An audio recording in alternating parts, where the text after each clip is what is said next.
There is a fair chance that the majority of you watching this video grew up watching Sesame Street. The show and its beloved cast of characters have been around for over 50 years at this point, and it's not a surprise to see why.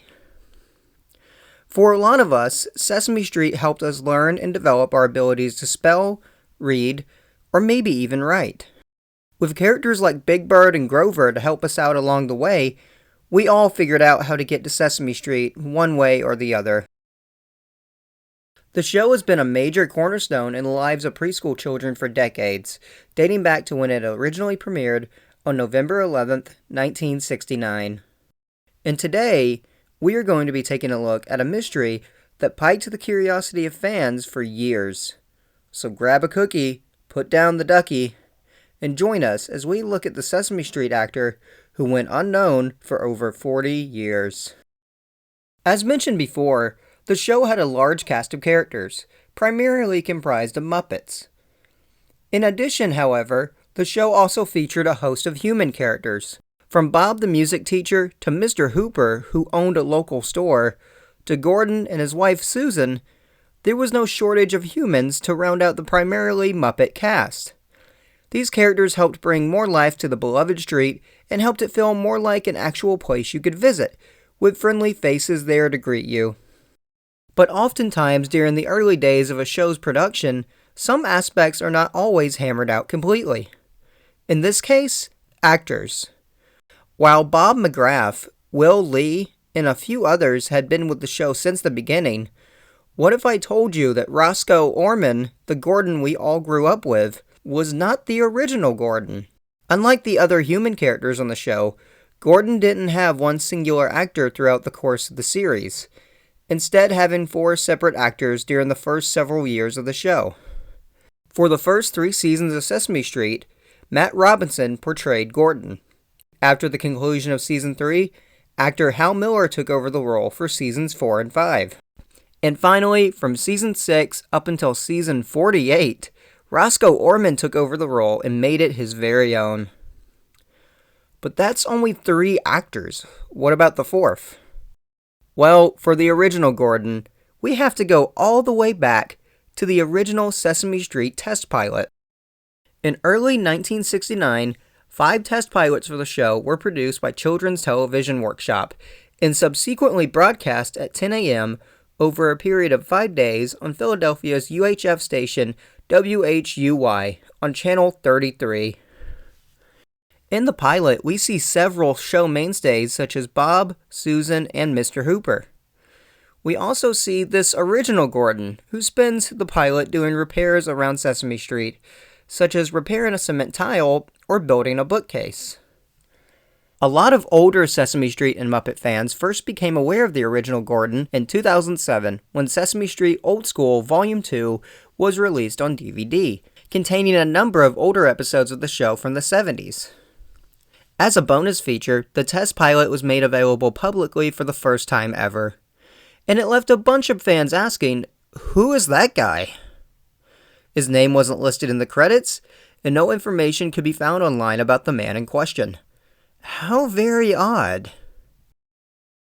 In celebration of the show's then upcoming 40th anniversary in 2009, Sesame Workshop reported that they went through rooms filled with archives from the past 4 decades of Sesame Street.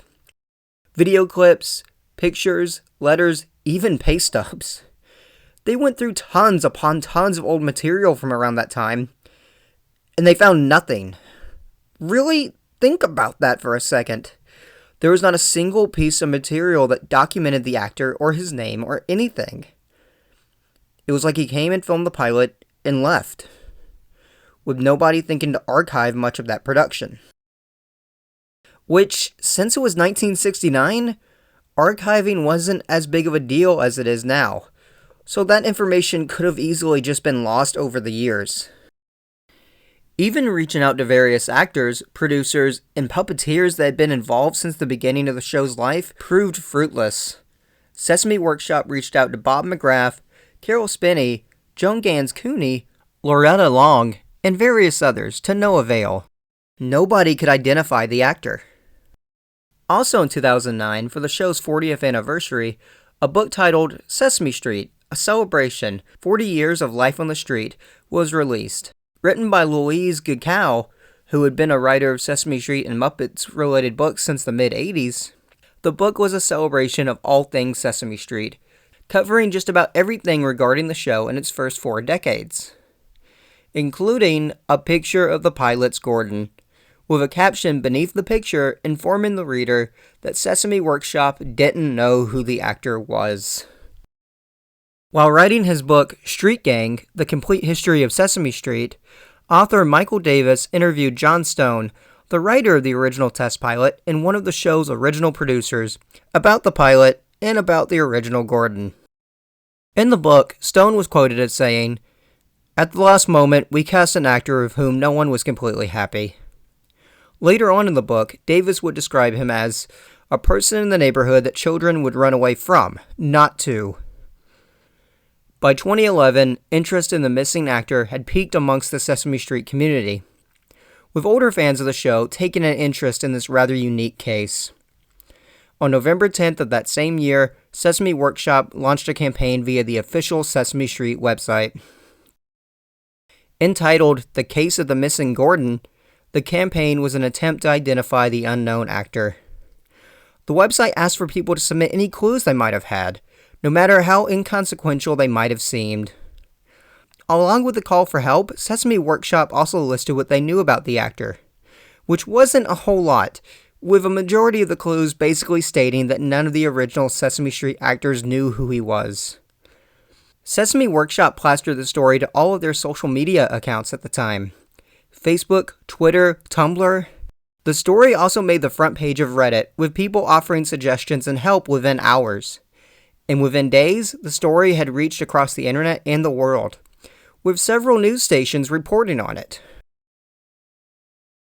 And then, almost a month later, on December 9th, 2011, the mystery was solved. The actor was identified as Garrett Hobart Saunders, a local New York actor who had done some work in a traveling theater. His nephew saw a news report about the search and reached out to Saunders' 2 daughters, who then contacted Sesame Workshop with a photo of Saunders and the information they needed. Sesame Workshop was then able to verify the information and announced that yes, this was in fact their missing Gordon. Garrett Saunders unfortunately passed away in July of 1984 at the age of 54. However, thanks to this search, his contribution to the early days of one of the most influential children's programs ever made will not go unnoticed. Quite a mystery, huh? It's so fascinating to me that something as simple as a name or identity could just vanish for such a long period of time. Which begs the question, what other actors once appeared on our favorite programs, only to fall into obscurity after, leaving no trace behind? That might be a topic worth looking into. Until next time, friends, I've been Seeker of the Lost, and I hope you all have a great day.